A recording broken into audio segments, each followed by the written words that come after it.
I'm about to go see MIB International. What are my expectations for this movie? Number one, I'm expecting great chemistry between Chris Hemsworth and Tessa Thompson. When you go back into that MIB trilogy, the heart of it was that chemistry between Will Smith and Tommy Lee Jones. They were the heart of it, and it sold that whole trilogy. Number two, a good villain to propel that story forward. You go into MIB 2, I think Serlena's kind of forgettable, so it shows the importance of having a good villain. And number three, of course, the humor. I hope I get a lot of good laughs out of this movie. Is it gonna live up to those expectations? Let's talk about it.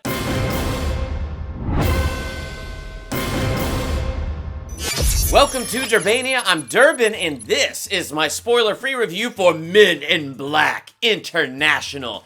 Right off the bat, I'm giving this a B+, which is going to make it very hard for my ranking because that's the exact same grade I gave Men in Black 3. So I'm going to have to do some soul searching here and figure out, like, especially with those two movies, how I'm going to rank it. The point that I'm getting at here is I had a really good time with Men in Black International. I definitely think it's big screen worthy. Like, if you're looking for a movie to check out in theaters this weekend, I think Men in Black International is definitely worth your time to take that extra drive and see it on the big screen. I saw it in 3D because it was the earliest possible show I could see it in, and 3D nowadays is utterly useless in every way, shape, and form. But the one place where 3D kind of worked in this movie, it was like with these weird like bad guys that kind of like, they sort of turned into the universe. Like that was kind of cool looking, and the effect of that in 3D was pretty cool.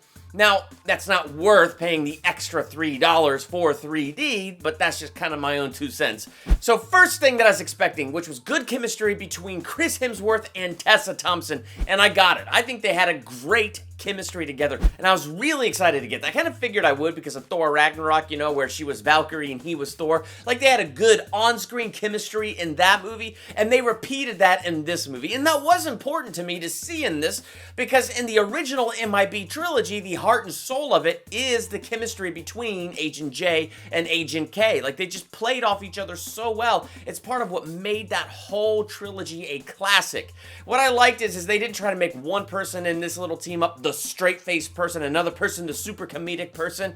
I mean, they just really played to their strengths. Chris Hemsworth is fantastic at comedy. He has a very interesting character arc from the very beginning all the way through to the very end, and I feel like they did a good job with that with his comedic skills. And so he was kind of like the more fly by the seat of your pants kind of partner in this one, the trust your gut.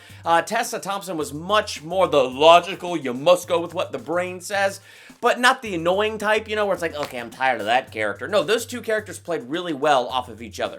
Expectation number two, good villain that propelled the story forward. Yes, I got that expectation met. I cannot talk very much here about that in a spoiler-free review, but it was a nice little twist, and they did a good job with the villain of this story, and kind of unlike MIB 2, it is a memorable villain, so it is something I'm even chewing over for a theological analysis, so it was actually pretty cool what they did with that. My third expectation, good humor. I got that expectation met, especially in this character, Pawnee. He was an awesome little character, and he was pretty darn hilarious. And he played off of Tessa Thompson and Chris Hemsworth so well, especially for being a little CGI character. In fact, as we were driving home, my wife said to me, I wish he wasn't in the trailer as much, because it would have been cooler to get all of that as a surprise. I do kind of agree with that, but regardless, even though I saw him in the trailer quite a bit, he was a great addition to this movie and a great addition to this team. So instead of it just kind of being these two, it was kind of a little trio, mostly those two, so I guess it was like 2.5. But anyway, it was good, and it added to the chemistry and added a little something good to the movie. So as a whole, yeah, B+. It's a good movie. It met my expectations, and I definitely think it's worth checking out on the big screen. What did you think of this movie? Cannot wait to hear from you about it. Let me know in the comments, what did you think of Men in Black International? Did you like it? While you're there, hit the subscribe button to become a Durbanian. Hit the bell by the subscribe button so you're notified when I drop my Men in Black ranking, when I drop my Men in Black International theological analysis, or anything else I do here. Hit that bell so you're notified when it drops. I'm Durbin. Thanks for checking out Durbania.